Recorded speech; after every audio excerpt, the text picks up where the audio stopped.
Los impactos económicos de la pandemia sobre el sector turismo, ¿qué perspectivas tenemos en un entorno global incierto como en el que estamos, no?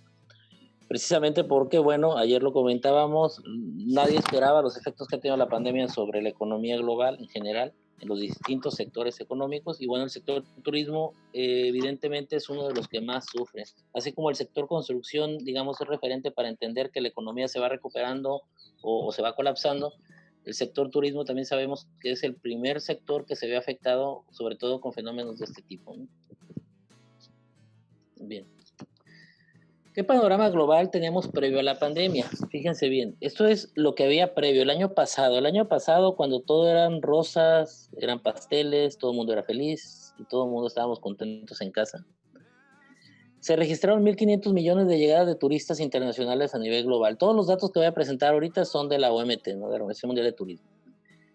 El barómetro de la OMT nos decía que era el 10º año consecutivo, estábamos de manteles largos, era el 10º año consecutivo de crecimiento en el sector turismo a nivel internacional. Llevamos 10 años creciendo, ahorita van a ver la gráfica con respecto a México y a qué se refiere este crecimiento.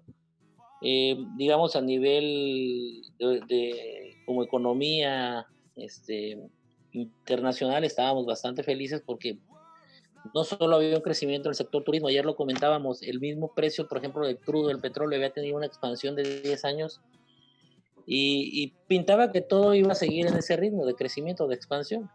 Se preveía, fíjense bien, un crecimiento de entre el 3 y el 4% en este año y había una perspectiva que reflejaba un alto nivel de optimismo en las personas. Según el índice de confianza de la Organización Mundial de Turismo, el 47% de los expertos entrevistados decía que este año 2020 íbamos a rebasar con creces el nivel de crecimiento que habíamos tenido en 2019 y un 43% decía que si bien no rebasábamos, sí íbamos a estar en los mismos niveles. La situación de México previo a la pandemia era la siguiente. Tenemos aquí, les muestro yo una evolución del 2009 al 2019, tanto en llegada de turistas internacionales como la captación de divisas en la gráfica que tienen ustedes de su lado de la pantalla en el lado izquierdo, y del lado derecho el gasto medio de turistas y excursionistas internacionales. Estamos hablando de miles de millones de dólares y estamos hablando de millones de turistas, ¿no? La llegada. Pueden ustedes analizar ahí cómo era muy claro el crecimiento tanto en la llegada de turistas, que es el que está en color azul, como en lo que viene siendo la captación de divisas internacionales que teníamos. Era un crecimiento que se veía sostenido y, digamos, era muy, muy positivo. De última se había frenado un poco, tiene que ver con algo que se había contemplado, la misma OMT lo había contemplado, un problema ahí estructural en la industria aeronáutica, pero nada severo que pusiera en riesgo, digamos, los siguientes años. Y el gasto medio de los turistas también se incrementó en México de $130 gastados en promedio a 252 para el 2019, así que todo pintaba de maravilla para el sector. Pero bueno, nos llegó la pandemia y voy a ir ahorita a un análisis trimestre por trimestre de manera rápida y somera sobre qué impactos tuvo la pandemia directamente en el sector turismo. Enero, febrero y marzo del trimestre 2020, lo explicaba yo ayer, sacudió los mercados desde que empezó la enfermedad, digamos, del COVID o del SARS-CoV 2.0 en China entre finales de noviembre y diciembre. En enero, que la mayor parte del mundo estábamos incrédulos de eso, que eso pudiera impactarnos, hasta bueno el periodo de febrero que se traslada al Veneto y del Veneto se desparrama por toda Europa y de ahí nos llega hasta acá. Y digamos el balance de los primeros 3 meses en términos de las llegadas internacionales, lo vemos ahí con información de la misma Organización Mundial de Turismo, para que aprecien ustedes la caída tan severa en lo que viene siendo el marzo de las llegadas internacionales a nivel global. Esto provocado precisamente por la cuarentena y digamos, el establecimiento de lineamientos muy estrictos y severos para intentar controlar la pandemia en cada uno de los países. El primer impacto que tuvimos fue que hubo 67 millones menos de llegadas internacionales. 67 millones menos de llegadas internacionales. Cerca de 80 millones de dólares, 80,000 millones de dólares, perdón, perdidos en Estados Unidos. Y el 100% de los destinos con restricciones de viaje. O sea, en todos los países del mundo hubo restricciones con respecto al viaje. Eso fue lo primero que pudimos apreciar, y aparte de la contracción de las llegadas, ¿no? Para el segundo trimestre, la Comisión Económica para América Latina, la CEPAL, ya marcaba y predecía que habría un impacto muy fuerte económico. Era evidente que el confinamiento iba a tener efectos negativos. La mayor parte de la gente que vivimos, por ejemplo, como nosotros, en una zona turística donde hay mucha pequeña y mediana empresa, que para la mayor parte de las economías es importante, para México es trascendental porque determina el 78% más o menos de los empleos formales en el país, y cerca del 50% del PIB lo aporta la pequeña y mediana empresa. Es la que más está sufriendo porque en el caso de México, a diferencia de otros países, lo mencionaba yo ayer, no se han aplicado políticas de corte contracíclico o anticíclico que se esperarían. La mayoría de los países lo han hecho y ha funcionado, o les ha ayudado, digamos, a mitigar un poco el efecto. No ha podido quitar el efecto porque es una variable externa muy fuerte la que tenemos, pero ha mitigado. En el caso nuestro estamos todavía en una condición más delicada porque nuestro gobierno no ha aplicado esas políticas como debería. Ha aplicado unas, pero no todas, ni de la forma como se recomienda. Avianca, LATAM y Aeroméxico, sobre todo las dos primeras, fueron las primeras que dieron el manifiesto de declararse en bancarrota. Entonces se apegaron para no tener que cerrar. La mayoría de las empresas lo que hacen, se pegan a algo que se llama el capítulo 11 del Código de Bancarrota en el Distrito Sur de Nueva York, para conseguir apoyos y poder solventar el momento de crisis. Aeroméxico también ya se apegó al mismo tiempo después.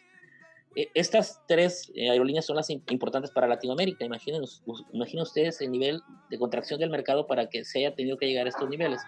La industria de aeronáutica trabaja actualmente a menos del 75% de su capacidad. Las alianzas como oneworld, SkyTeam y Star Alliance lanzan comunicado conjunto en este trimestre para avisar o decirnos que definitivamente van a tener que trabajar en conjunto para intentar reactivar. Bien, eso con respecto al segundo trimestre a nivel global. Ahora, la realidad del México, ¿cuál era?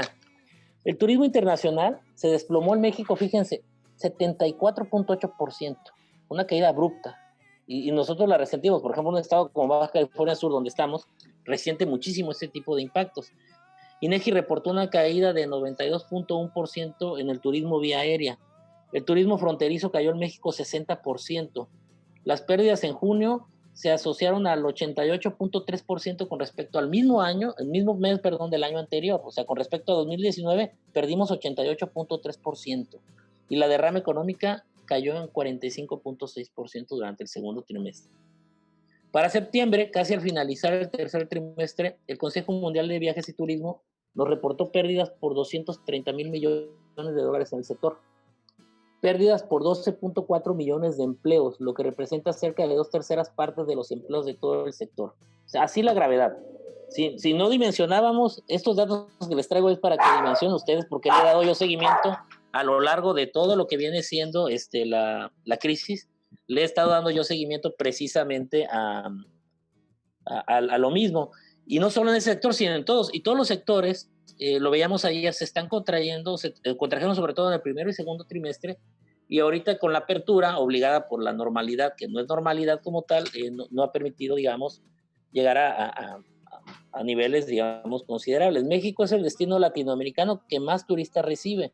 Reporta pérdidas por 129,000 millones de dólares, una caída que representa algo así del 66% con respecto al año anterior, con pérdidas de 5 millones de empleos entre directos e indirectos. Decía, el 69% de la fuerza laboral se contrae, ¿no? La OMT nos informa que se han perdido 460,000 millones de dólares durante el primer trimestre del año en el sector, y el número de turistas descendió a 65 durante la primera mitad del año. Las pérdidas de empleos a nivel global, de acuerdo a OMT, durante el informe de septiembre, oscilan entre 100 y 120 millones de empleos en todo el mundo. ¿Qué perspectivas tenemos? Ya, la demanda de viajes, así como la confianza de los consumidores, seguirán siendo bajas durante los siguientes meses. O sea, no esperen ustedes que la cosa mejore considerablemente. De hecho, Ayer hablábamos que los estimados para llegar a los niveles anteriores a la pandemia, los más optimistas hablan de entre 2023 y 2024, el Banco de México nos mueve de 2 a 10 años. Digamos, hay mucha incertidumbre todavía con la segunda ola que se está llevando a cabo en Europa, que está sucediendo en Europa, la tercera que está pasando en Estados Unidos y todo lo que viene para Latinoamérica, digamos, es complicado. Las pérdidas son 8 veces mayores que las reportadas en la crisis de 2008. El turismo nacional interno será el motor de la recuperación. Esa es la clave. Tanto para la OCDE, que es la Organización de Cooperación y Desarrollo Económico, la OMT, el Foro de Viajes y Turismo, la CEPAL, el Fondo Monetario, el Banco Mundial, la UNCTAD, la mayoría coincide que la única salida es con el consumo interno y a través del turismo interno, porque este representa cerca del 75% del gasto turístico total de los miembros de la OCDE, por ejemplo, y en Europa es 1.8 veces mayor que el gasto internacional. Entonces la salida es voltar hacia adentro de momento para podernos recuperar, y es lo que están haciendo los países aplicando políticas contracíclicas y también incentivando a la pérdida, digamos, de esa aversión al riesgo que hay producto de la preferencia por la liquidez que generan las crisis de este tipo. Por último, nos despedimos con el último dato que ayer leía, se dio esta semana. En México, el PIB turístico durante el segundo trimestre de este año cayó 47%. ¿Eso qué quiere decir? Que la actividad se ha paralizado casi a la mitad. A pesar de la apertura que hubo y a pesar de lo que sea que caraquea un 12% de incremento, que en realidad yo veo que vamos a estar entre un 9.5 a 10 de caída del Producto Interno Bruto en México en diciembre. Así que las cosas, digamos, todavía están severas, no hemos salido de la pandemia. Para volver a niveles anteriores a la pandemia, yo también considero 2023-2024. Sí, y solo si se aplican de manera correcta las políticas contracíclicas que son necesarias para el sector, que son apoyos directos o el gasto dirigido directamente a la pequeña y mediana empresa en el sector turismo en este caso.